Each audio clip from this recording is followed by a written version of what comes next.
Are you tired of making a mess all over your machine when you change the oil, especially down by the skid plate? Well, right here I've got the Can-Am oil funnel. So this is a drain funnel designed to clean up the process a little bit. It's specifically designed for the Can-Am Maverick R and the X3s.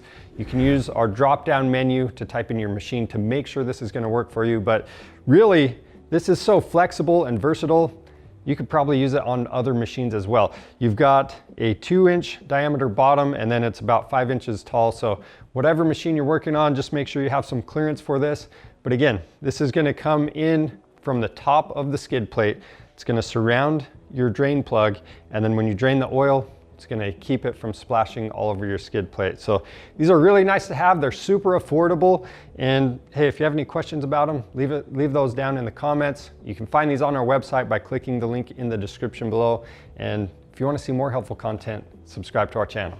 I'm Charles with Rocky Mountain ATV MC. Thanks for watching.